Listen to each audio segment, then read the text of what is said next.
Olá, queridos. Eu estou repostando esse vídeo sobre o capítulo 8, que é, um vídeo sobre revisão, né, sobre o nosso capítulo da prova.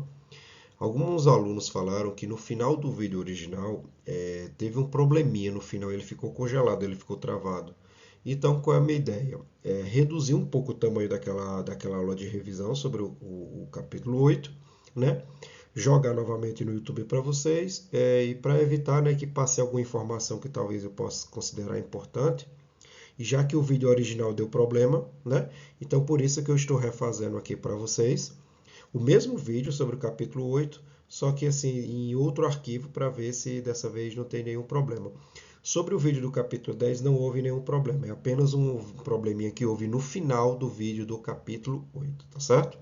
Então eu estou repostando o vídeo aqui para vocês. Lembrando que é o mesmo material, com a mesma discussão, com tudo que a gente vai precisar para a prova, tudo certo? Então, o primeiro ponto sobre o capítulo 8 que a gente viu, ele fala sobre a chegada da família real portuguesa ao Brasil em 1808. Lembrando que a chegada da família real portuguesa ao Brasil tem total relação com os conflitos que a Europa estava passando em sua época. Né? Lembra que a Espanha e Portugal, por exemplo, foram invadidos pela França. E o que foi que aconteceu com a Espanha, por exemplo, naquele contexto? Seu rei, seu governo foi deposto e a França, né, impôs um governo que era fiel ao seu país. Não o governo espanhol que desrespeitava o bloqueio continental. E a mesma coisa aconteceria, por exemplo, com Portugal. Porque a França havia imposto uma regra na Europa de que qualquer nação que comercializasse com a Inglaterra seria atacada pela França. Lembrando, a França era uma potência terrestre, a Inglaterra era uma potência naval. Então, como a Inglaterra era são um conjunto de ilhas isoladas da Europa, né, um não podia atacar o outro diretamente. Então, a França proibiu os países, por exemplo, da Europa, de fazer comércio, fazer transações bancárias, fazer principalmente a questão mesmo de comércio. Então, vários países respeitaram, outros, né, porque dependiam muito do sistema econômico, industrial e bancário inglês, oficialmente apoiava a França, mas por debaixo dos panos desobedecia ao bloqueio continental e continuava, né, comercializando, por exemplo, com a Inglaterra. E um desses países que vai desrespeitar isso, só voltando agora ao nosso ponto, vai ser o caso Portugal. E em 1800, já no final de 1807 e 1808, né, Portugal chega a ser invadido pelas tropas francesas, mas todo nesse contexto que está acontecendo em 1807 e 1808 é uma situação de muito desespero, não esqueçam disso. Fora que eles observaram o que aconteceu, por exemplo, ou o que havia acontecido, por exemplo, com a Espanha. Né? A França havia removido o rei, as colônias espanholas agora não tinham mais nenhum respeito pela autoridade espanhola, porque eles pensavam o seguinte: nós não queremos pagar os impostos, nós não obedecemos, por exemplo, mais a um rei espanhol, porque nós não temos um rei espanhol de verdade, nós temos o irmão de Napoleão governando a Espanha. Né? Então, Portugal, temendo perder o controle sobre o Brasil, da mesma forma que aconteceu com as colônias espanholas, vai decidir uma coisa. E pensem isso, numa situação de desespero.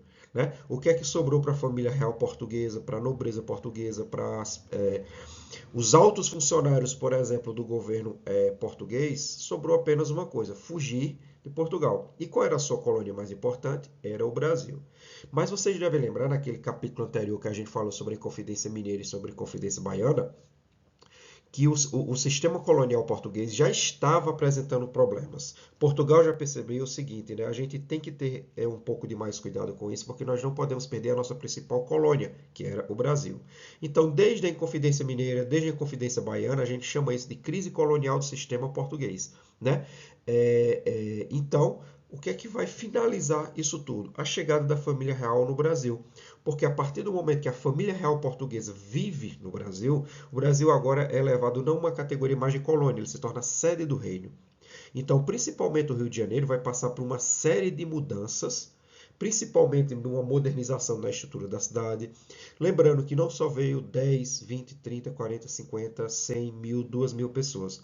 Nós sabemos que temos uma conta por baixo de 15 mil pessoas que vieram ao Rio de Janeiro. Do rei português aos funcionários públicos mais básicos, por exemplo, que serviam ao governo português, vieram juntos, por exemplo, na viagem. rumo ao Brasil.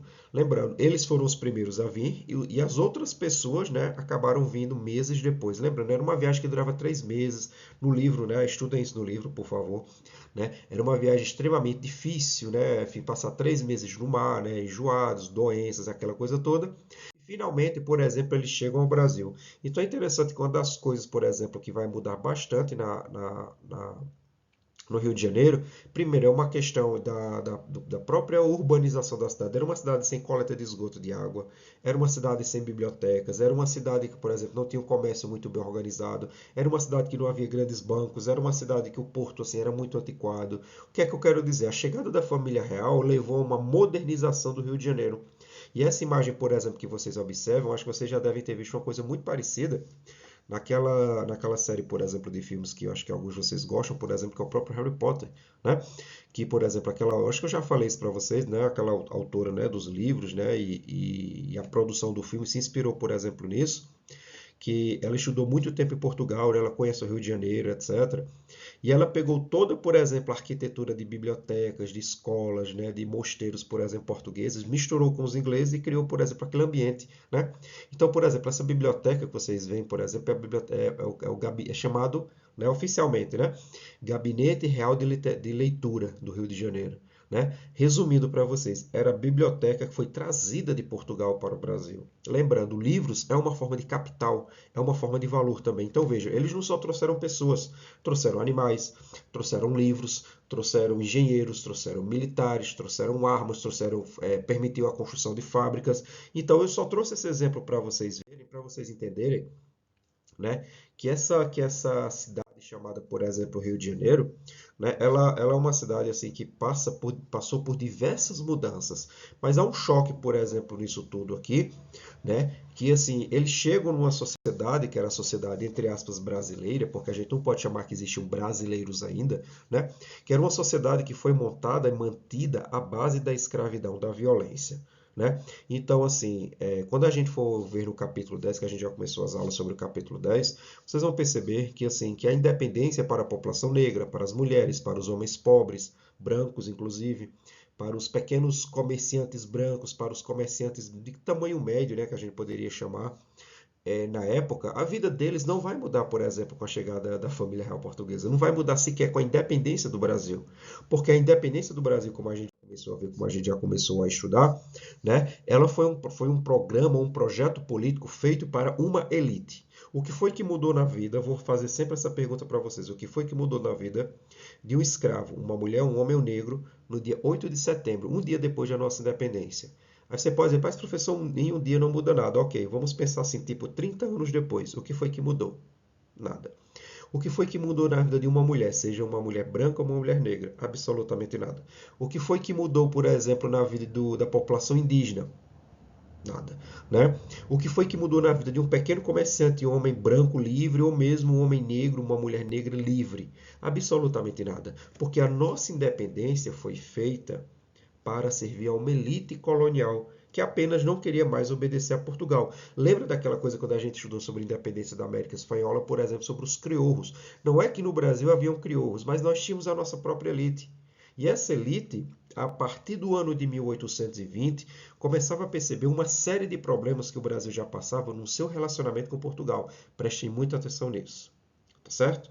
Porque em 1808, se a família real portuguesa fugiu para o Brasil, fugindo de Napoleão, qual era a ideia? Nós vamos ficar no Brasil o tempo suficiente até que Napoleão morra do coração, sei lá, né? Que alguém prenda, que alguém o mate, que ele perca alguma guerra, que ele seja removido do poder. E quando ele for removido do poder, a realeza, a nobreza que está aqui, por exemplo, no Brasil, volta para Lisboa, volta para Portugal.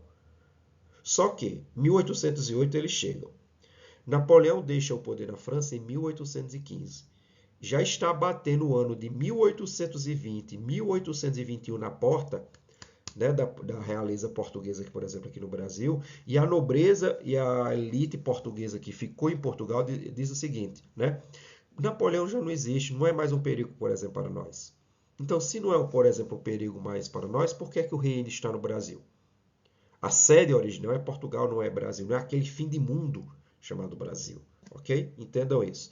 Então, a partir de 1820 e 1821, vai ocorrer uma série de movimentos da burguesia, da elite portuguesa, da nobreza portuguesa, exigindo uma coisa do rei. Ou volte para Portugal e continue sendo um rei ainda com poderes, ou continue no Brasil, você pode até continuar rei, mas você não vai ter capacidade, por exemplo, de opinar, de decidir, de escolher praticamente nada. Um sistema muito parecido com o sistema, por exemplo, político hoje que ocorre, por exemplo, no Reino Unido, na Inglaterra. Lembra quando a gente estudou sobre a Revolução Gloriosa, sobre a Revolução Puritana na Inglaterra? Nós temos um rei, mas esse rei não existe. Ele reina, mas não governa, porque quem governa é um parlamento formado por nobres e burgueses que fazem a luta política dentro do parlamento, decidindo coisas para um, decidindo coisas para o outro. Então essa era mais ou menos, por exemplo, a regra que era pensado, por exemplo, para Portugal, por exemplo, nessa lógica. Essa é chamada da Revolta do Porto, de 1820, 1821. Só que qual é a decisão do rei? Ele vai de volta para Portugal, mas deixa no Brasil o príncipe Pedro, esse moço, por exemplo, que aparece, por exemplo, nessa imagem aí que vocês veem, tudo certo? Né? Ele fica no Brasil como representante do rei, até porque que o pai dele, Dom João VI, já sabia era inevitável a independência do Brasil, ou era inevitável que a importância que o Brasil tinha ganhado não ia permitir que ele voltasse a ser uma simples colônia. Então, sabendo disso, o rei português Dom João VI deixa seu filho aqui, e é interessante que entre 1820 e 1822, em várias cartas que ele vai trocar com o pai, né? Por exemplo, o próprio pai, o próprio rei português reconhece, sabe? Ele mais ou menos diz o seguinte, né? A independência do Brasil acontecerá. Isso é uma coisa inevitável. Mas se é para a independência do Brasil acontecer, que seja feita por uma pessoa de confiança, que seja feita por uma pessoa da família, que seja feita por você, que é meu filho, que seja o que é o meu herdeiro, por exemplo, no Brasil. Que era a ideia de que criar uma espécie de monarquia dupla, unida, irmã, entre Brasil e Portugal. Talvez com uma espécie de imperador português que representasse tanto o Brasil e Portugal ao mesmo tempo. Muito parecido, por exemplo, como existe hoje, por exemplo, como o Reino Unido e o Canadá. Eu não sei se vocês sabem disso, mas, por exemplo, né, o rei da Inglaterra e a antiga rainha da Inglaterra, além dela ser rainha e além do rei atual ser rei, por exemplo, inglês, ele também é rei do Canadá, rei da Austrália, rei da Nova Zelândia e de várias ilhazinhas aí perdidas no meio do mundo. Talvez fosse uma ideia muito parecida com isso, né? Só que veja, esse projeto não vai dar certo, porque começa-se a aparecer uma série de movimentos populares, porque a elite brasileira percebe que todos os pedidos que eles estão fazendo ao rei português Dom João VI de manter o nível de reino no Brasil não está sendo respeitado pelo parlamento e pela burguesia portuguesa. Eles querem fazer voltar a independência, eles querem fazer voltar a condição de colônia do Brasil. Então, só sobrando isso ao Brasil, né, a elite, principalmente de São Paulo, de Minas, vai organizar, por exemplo, um movimento que vai colocar o príncipe Pedro, o herdeiro, por exemplo, de Dom João VI, na liderança do movimento de independência do Brasil. E a nossa independência é feita, né, inclusive nós temos o feriado, né, vocês devem saber, né, que é o dia do feriado 7 de setembro, que é comemorada a data de independência do Brasil. Mas lembrando, né, o 7 de setembro pode ser uma data, por exemplo, muito relativa, porque veja, como eu já disse, né, a gente fala, essa liberdade foi feita para quem? Não foi feita para todos. Isso vocês já entenderam. E se não foi feita para todos, nós temos que entender que ela foi feita para algum grupo. E que grupo é esse? Por exemplo, a elite colonial brasileira, que diferente dos países, por exemplo, da América Latina, vocês podem ver como eu estou acompanhando aqui, né, com o pontinho do laser aqui, né? Todos esses territórios vizinhos ao Brasil se dividiram. Isso é muito importante para o ensino médio, isso é muito importante para o Enem, para vocês entenderem. Diferente do território português, que se manteve unido. Então, a elite da América Espanhola se dividiu. A elite brasileira, na figura de Dom Pedro I, uniram-se numa causa maior, a independência, por exemplo, do Brasil. Tudo certo? Então, veja uma coisa, nós tínhamos como país, queridos, características, por exemplo, muito únicas Tipo, como eu já falei, por exemplo, em aula, né, o Brasil era meio que uma coisa, meio que, sabe, meio que alienígena na América. Por quê? Nós éramos a única monarquia. Todo o resto da América era formado por repúblicas. Nós éramos um país governado por uma elite rural, não uma elite, por exemplo, industrial, por exemplo, como nos Estados Unidos, uma elite mercantil, por exemplo, como nos Estados Unidos, uma elite capitalista moderna, industrial, por exemplo, como na Inglaterra, como nos Estados Unidos. Nós tínhamos uma elite agrária baseada no trabalho escravo. Então, essas eram três características, por exemplo, importantes nesse contexto. E havia outra muito importante também, que era a pouca cidadania, ou seja, havia pouca participação, por exemplo, popular, por exemplo, na época, e era um país extremamente empobrecido. Importante entender isso. Toda parte da riqueza, basicamente, nacional que o Brasil viria a ter, estava concentrado na mão dessa elite rural. Né? Esse ponto aqui sobre a questão da bandeira, eu vou passar um pouco mais para frente, eu não quero ficar me adentrando muito, porque a gente vai ver isso em aula, algumas turmas já viram isso, tá certo? Isso aqui é apenas a lógica do porquê da bandeira nacional brasileira seguir certas cores. Eu achei esse modelo aqui, trouxe para vocês, né? Bem curioso, mas isso a gente vê em sala. Vou só passar esse aqui. Então, meus amores, falar, por exemplo, né, de independência do Brasil, falar da primeira parte da história do Brasil independente, é falar se relacionar sobre duas figuras. Dom Pedro I, esse moço, né, por exemplo, que aparece aqui sobre cabelos pretos, e o seu filho, que é interessante, que muitos alunos às vezes confundem, porque geralmente ele parece muito mais velho. Né? Lembrando, Dom Pedro I morreu jovem, Dom Pedro II morreu muito mais velho. Dom Pedro I criou-se a imagem do herói valente e viril, do homem forte, né, guiando exércitos. Dom Pedro II quis passar a imagem do imperador cientista, do imperador sábio, do imperador filósofo, diferente do pai, que era, por exemplo, um herói de guerra. Então, o que eu quero dizer é o seguinte: o Império do Brasil quis construir essa imagem de dois imperadores que governaram esse país durante a sua primeira parte, só que tem um problema, por exemplo, né, nesse contexto todo.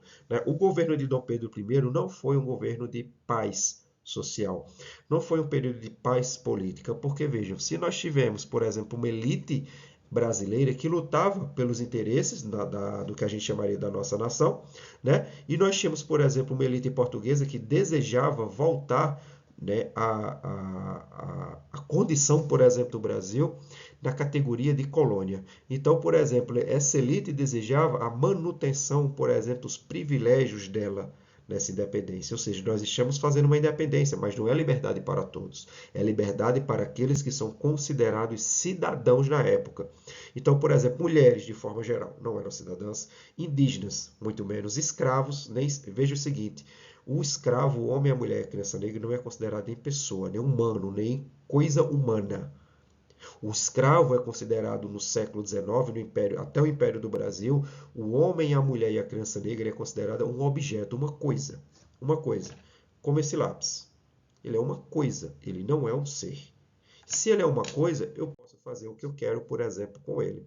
Então é interessante que a nossa primeira independência, na nossa primeira Constituição, que vai nascer com a nossa independência, que é a Constituição de 1824, ela traz, por exemplo, algumas características, inclusive a gente já falou isso em sala, né? Que entre elas é o quê? Manter a escravidão como forma de trabalho. Segundo, criou e manteve uma monarquia, a única monarquia de verdade que veio a se estabelecer, por exemplo, no continente americano. Criou a figura do imperador com muitos poderes. Criou, por exemplo, um sistema político que dava poucos direitos políticos à população mais simples. Todos os poderes políticos estavam, por exemplo, na mão da elite. Inclusive, votar não era uma coisa nem para todos os homens.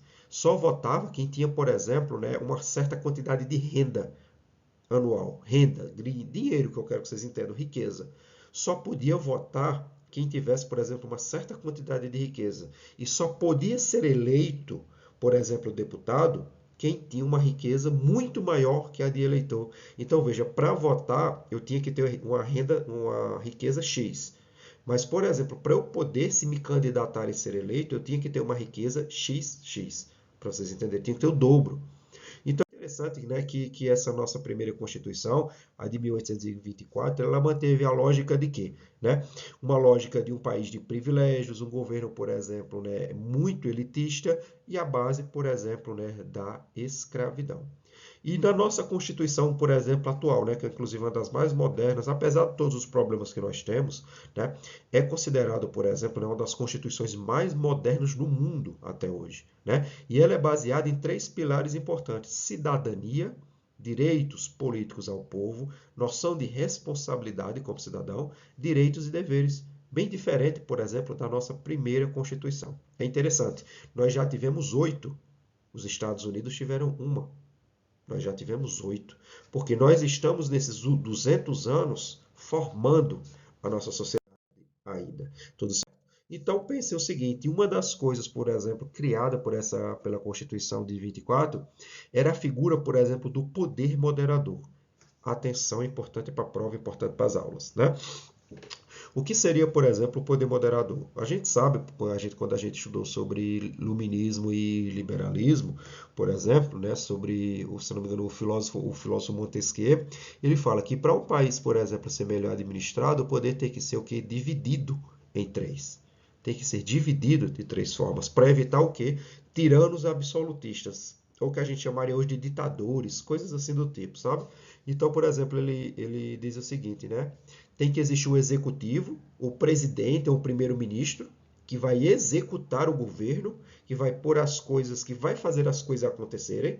Nós vamos ter o legislativo, que podem ser deputados, podem ser senadores ou só deputados, que tem o papel de quê? De fazer a lei, fazer as leis e fiscalizar o executivo.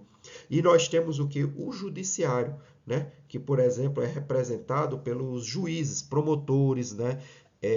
Promotores públicos, juízes nas diferentes níveis. Então, ele organizou nessa lógica e ele diz o seguinte: para um país ser melhor administrado, seria dessa forma. Só que a Constituição brasileira de 24 trouxe mais uma coisa: o poder moderador, que dava direitos ao imperador de decidir o que ele considerasse, por exemplo, né, do que ele, por exemplo, considerasse que fosse melhor para ele, para o país, aos seus interesses. Sabe-se lá qual seria o critério, por exemplo, que ele ia considerar, tá certo? Se a gente vê, por exemplo, aqui embaixo, nessas barrinhas verdes, veja quais eram desses poderes que o imperador brasileiro tinha se quisesse. Primeiro, nomear e demitir os ministros do governo do jeito que ele quisesse, sem precisar pedir licença ao primeiro-ministro. Segundo, nomear os senadores. Imagina, né? Por exemplo, o presidente hoje do Brasil, ele pode nomear um senador, escolher um cara para ser um senador? Não. Ele pode pedir apoio à galera para votar numa eleição. Ó, vote aqui, né? Chega para as pessoas e diz, ó, vote no candidato tal, eu gosto dele. Votar nele me ajuda. Mas eu não posso chegar ao seguinte, ó, eu vou fazer fulano de tal senador porque eu quero. Essa pessoa tem que ser eleita. Mas o poder moderador dava direito, por exemplo, do imperador escolher quem seriam os senadores, por exemplo, de cada estado. Segunda coisa, ele tinha o poder, por exemplo, de suspender, remover juízes. Por exemplo, né, que houvesse, por exemplo, alguma queixa, algum problema com ele. Então, assim, imagina se uma pessoa fosse muito próxima, né, do imperador e tivesse algum problema na justiça, e fosse tão íntimo e fizesse um pedido assim meio desonesto, né? Ó, eu estou com um problema com o juiz tal e é injusto o que ele está fazendo, segundo a opinião dele, né? Você poderia fazer alguma coisa para evitar que esse processo avançasse. O imperador, se quisesse, podia o quê? Suspender, remover um juiz do poder judiciário. E se ele quisesse também, ele podia o quê? Perdoar, diminuir ou mesmo anistiar, por exemplo, um criminoso que viesse a cometer, por exemplo, um crime. Né? Só que o governo, e já para a gente encerrar aqui a nossa parte da nossa aula, né, esse período que vai de 1822 até 1831 é um período que é de imenso caos, por exemplo, né, na história do Brasil. Né?